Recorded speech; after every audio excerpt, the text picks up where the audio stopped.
मैं एम नफीस रशीद, आप देख रहे हैं भारत न्यूज़ 247। आज वो तारीख है लोकतंत्र की दिल्ली के लिए, खास करके जिसको कहा जाता है कि आज से ही लोकतंत्र फिर दोबारा से मजबूत होगा। यानी कि एमसीडी चुनाव का जो बिगुल बजा, उसके बाद में आज सभी लोग एसडीएम ऑफिस पहुंचे और अपना नामांकन दाखिल किया।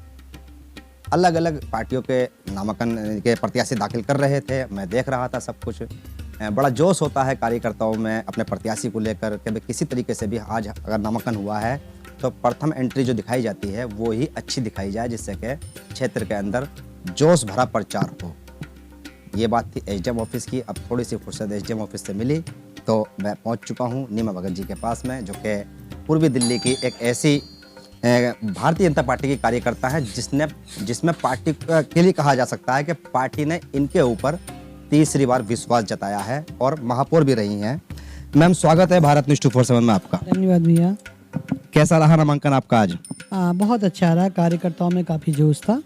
और जब हम लोग यहाँ से अपना नामांकन के लिए हम निकले थे तो जनता में भी काफ़ी जुलूस था। लोग अपनी खिड़कियों से हाथ हिला के नमस्ते करके बिल्कुल वेलकम कर रहे थे। उससे लग रहा था कि भारतीय जनता पार्टी ने जो मेरे पर विश्वास किया है, मैं कहीं हद तक उनके विश्वास पर खरी उतरने मैं शायद सक्षम हो जाऊंगी, क्योंकि जनता का बहुत अच्छा रुझान था। मैंने चेक किया लिस्ट को, लगभग प्रत्याशी पूरे हो चुके हैं, पर मैंने पूर्वी दिल्ली का चेक किया तो पार्टी ने तीसरी बार आपको यानी कि ये मौका दिया है।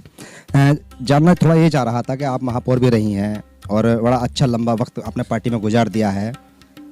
पार्टी का जो एक जिला होता है, जिला और जिले की जो यानी कि टीम होती है, मंडल होते हैं, इसमें इस समय का जो एक कहा जा रहा है कि भाई धड़ाबंदी बहुत ज़्यादा हो रही है, उस पर क्या कोई फोकस आपका है या उसका असर पड़ेगा इस चुनाव पर? देखिए, भारतीय जनता पार्टी का कार्यकर्ता धड़ाबंदी है, ये है, इससे ऊपर उठ के काम करता है। नाराज़गी होती है हम लोगों में, सब में, परिवार में, हम परिवार के लोग हैं, परिवार में नाराज़गी होती है, पर नाराज़गी का मतलब ये है नहीं कि हम लोग उससे अपने परिवार को नुकसान देंगे।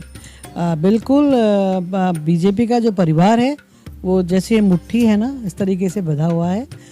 हम लोग आपस में बोलते हैं, पर जब ये यूनाइट होना होता है तो फिर हम सब एक हो जाते हैं। चुनाव सब साथ मिलकर लड़ेंगे? जी बिल्कुल, एकदम साथ मिलकर लड़ेंगे। क्या उम्मीद लग रही है, क्या जनता के बीच में जाएंगे, किन मुद्दों को लेकर जाएंगे आप? देखिए, मेरे पास तो मुद्दे कहने के लिए बहुत है। एक और दिल्ली सरकार है जो कुछ भी नहीं कर रही। आप यदि यहाँ के विधायक की मैं आपसे बात करूँ, सीवर है, वो कहता है नीमा जी को करना चाहिए, मेरा तो है ही नहीं। यदि पीडब्ल्यूडी का जो मेरा नाला है, आप मास्टर प्लान रोड से आते हैं, उसके बाद हमेशा चौक हो जाते हैं 5 पॉइंट, वो कहते हैं तो मेरा काम ही नहीं है, तो नीमा जी का काम है। तो पब्लिक में ये साफ साफ पता है कि ये लोग काम नहीं करते, ये सिर्फ और सिर्फ विज्ञापन करते हैं। और आज जिन मुद्दों पर ये आए थे, लोकपाल को लेकर या जो भी इनके मुद्दे थे, अभी सीधे सीधे कह रहे हैं लक्ष्मी और गणेश की मूर्ति क्यों नहीं लगाई। ये इस प्रकार की राजनीति कर रहे हैं जो आज से पहले ना हुई थी, ना आज के बाद होगी। लेकिन भारतीय जनता पार्टी एक ऐसी पार्टी है जो राष्ट्र के हित के लिए जो भी चीज़ें ज़रूरी हैं, चाहे वो निगम छोटी सी सीढ़ी हो या एमपी की बहुत बड़ी सीढ़ी हो, सबका एक ही लक्ष्य है, मेरा भारत महान, भारत माता की जय।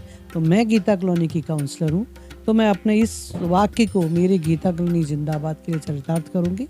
और हालांकि पिछले आपने टेन्योर में देखा होगा 2000 हमें सैलरी देने के लायक रहे, हमें फंड ही नहीं मिला। तो इस बार यदि यूनिफाइड कॉरपोरेशन में, जैसा कि पार्टी ने कहा है कि यदि हम जैसे, क्योंकि हम लोग ईस्ट दिल्ली वाले तो बहुत ही गरीब हो गए थे, हमें फंड आता है तो हम लोग सबसे पहला जो मेरा एजेंडा रखा, जो मेरी बुजुर्ग माताएं हैं, जो मेरी वीडो बहनें हैं, मैं उनको पेंशन देना पसंद करूंगी, क्योंकि उस पेंशन पे उनकी अपनी आस होती है। उनकी बेटी आती है तो उसके हाथ में 10 रुपया, 20 रुपया, 100 रुपया रखती हैं। घर में कोई आता है, उनका कभी कुछ खाने को मन होता है तो खा लेती हैं, और उस छोटी सी रकम में भी ना उनके बड़े सपने पूरे होते हैं। तो मैं उनका ये सपना पूरा करना चाहूँगी कि मैं अपनी हर उस बुजुर्ग माँ को जो मेरे एमसीडी के अंदर आती हैं, और जो जितनी मेरे को उस टाइम पर 750 हम लोग पेंशन देते थे, तो हम लोग घर घर जाके पूछ के पेंशन लगाते थे। बाप की भी बेटी होती है, कुछ बुजुर्ग भी होते हैं, तो पुरुषों को लेकर क्या? मेरा मात्र वो नहीं, ओल्ड एज जितने भी बुजुर्ग लोग हैं और मातृशक्ति है, क्योंकि बुजुर्गों का बात, बुजुर्गों में तो दोनों आ जाते हैं ना, साथ में मातृशक्ति, क्योंकि बुजुर्ग जेंट्स का क्या है, फिर भी वो एंड तक कहीं ना कहीं जुड़े रहते हैं, कुछ ना कुछ कर रहे होते हैं, कुछ भी नहीं तो कहीं बैठ के अपना एक थोड़ा सा ठिया सा बना लेते हैं। लेकिन माताएं तो पूरी तरीके से बच्चों पर डिपेंडेबल हो जाती हैं। और आज की जो हवा आपको दिख ही रही है, कितना पेरेंट्स के प्रति लोगों में रुझान है, कितना बच्चे अपनी माँ बाप को उनकी हेल्प करते हैं। बहुत कई फैमिलीज हैं जहाँ बहुत स्थितियाँ बहुत ख़राब है। तो वो छोटी सी जो मेरी वो जो चाह है कि मैं उनकी पूरी कर पाऊँ, ये मेरा पहला एजेंडा रहेगा। और मैम आपसे कि परिसमन हुआ दिल्ली के अंदर, 272 सीटें हुआ करती थी, 250 रह गई, उसमें आपका इलाका भी इधर से उधर हुआ है, इसका नुकसान होगा या फ़ायदा होगा आपको?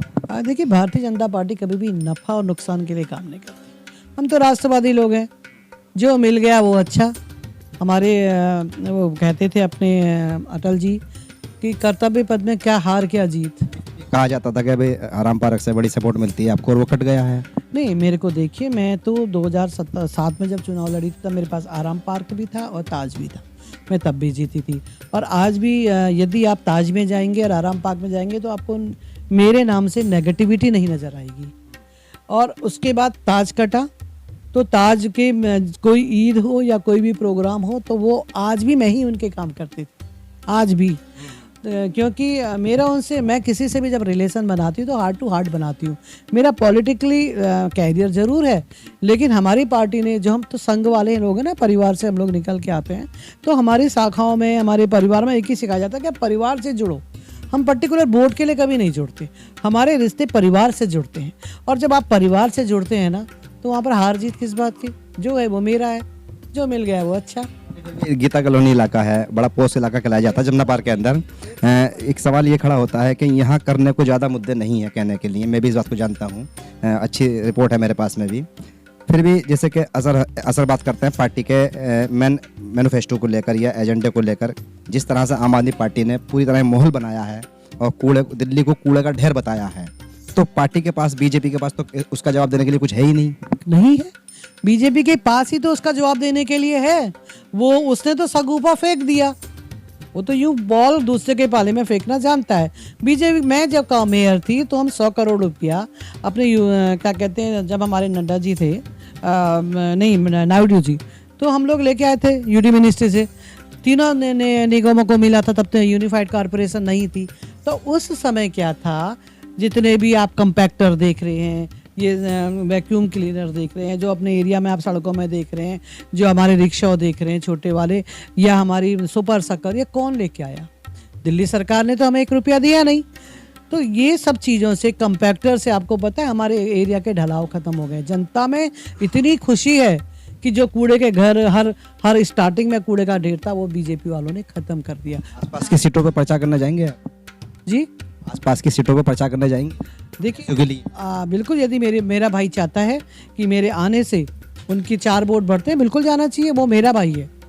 सीट पे किस किस को बुलाना चाहते हैं प्रचार में? जिसको मेरी पार्टी आदेश देगी मैं उसके साथ हूँ। जी, उम्मीद करते हैं आए प्रचार। मोदी जी आए, वो तो मोदी जी इतनी अपनी छोटी सी सीट के लिए क्यों आएंगे?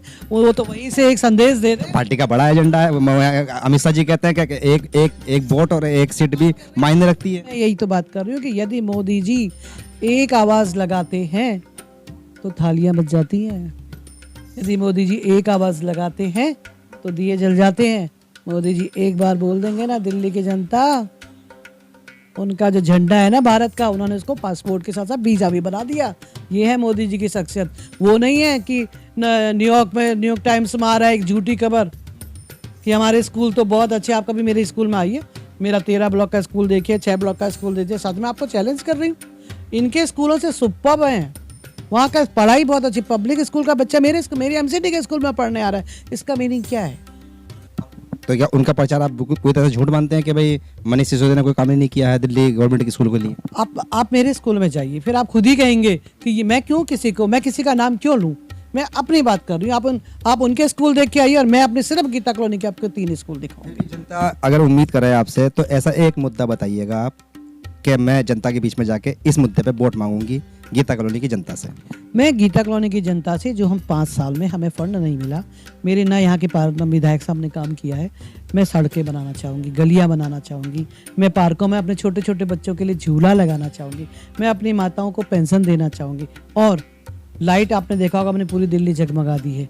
उसके साथ साथ जो ये फ्री करके नालियों में, जो आपने देखा होगा सारा सीवर हमारा जो उबल रहा है ना, हम ये सारी इनकी करतूतों को, काली करतूतों को जनता के बीच में रखेंगे। और जनता को मोदी जी के किए गए काम तो याद है, लेकिन उनका अपने पार्षदों के किए हुए काम भी याद है। इसलिए यदि आज आप मेरे नॉमिनेशन में चलते तो आपको लगता था हिला के हाथ जोड़ जोड़ के किस तरीके से वेलकम कर रहे थे, ऐसा उत्साह था जैसे वो हमारा स्वागत कर रहे हो। भारतीय जनता पार्टी का एक सैनिक नहीं, एक उम्मीदवार नहीं, एक सैनिक आ रहा है। मुकाबला किससे रहेगा आपका, आम आदमी पार्टी से या कांग्रेस से? नहीं, देखिए मुकाबले की असल में कांग्रेस तो अभी कहीं है ही नहीं एक्चुअली, लेकिन पर मेरे वार्ड में मुझे लगता है कि मेरा आप आदमी पार्टी से भी बहुत ज़्यादा मुकाबला नहीं है। लेकिन कभी भी आपका जो दुश्मन है या जो आपका राइवल है या जो आपके अपोजिट खड़ा है, उसको मैं हल्के में नहीं लूँगी। मेरा एक एक कार्यकर्ता एक एक दरवाज़ा खटखटाएगा, एक एक वोटर से अपील करेंगे। देखिए मोदी जी ने अभी जहाँ झुकी वहाँ मकान दिया है, अभी हमने फिर अपने मैनिफेस्टो में डाला है, वचन हमने दिया है, और मैं आपको विश्वास दिलाती हूँ कि ये काम होगा और 100% होगा। मेरी जनता दिल्ली की, नॉट ओनली गीता कॉलोनी, पूरी दिल्ली की जनता जो है वो आज बीजेपी के साथ है। आपकी झुग्गियाँ हैं गीता कॉलोनी के अंदर, उनके लिए मांग करेंगे आप? बिल्कुल 101% मांग करोगे। बहुत बहुत, और हमारी ओर से भी बधाई आपको, नामांकन अच्छा रहा आपका, और आप इलेक्शन लड़िए, फाइट कीजिए। हम भी मौका जब मिलेगा तो बराबर प्रचार दिखाते रहेंगे और ये कोशिश करेंगे कि वक्त पर यानी कि वो हर सवाल पूछा जाए, जिससे कि जनता का एक तरह से जो चुनाव के प्रति रुझान बढ़ता है, क्योंकि ये लोकतांत्रिक लड़ाई है। और इसमें जनता ये चाहती है कि किसी तरीके से भी जो उनका प्रत्याशी है या उनके क्षेत्र में प्रत्याशी आया है, वो उनके ही मुद्दों की बात करे। ये जनता का पहली सोच होती है। तो हम लगातार कवरेज करने की कोशिश करेंगे और गीता कॉलोनी से दिखाने की कोशिश करेंगे कि नीमा भगत जी कहाँ प्रचार कर रही हैं। मैं एम नफीस रशीद, आप देख रहे थे भारत न्यूज़ 247।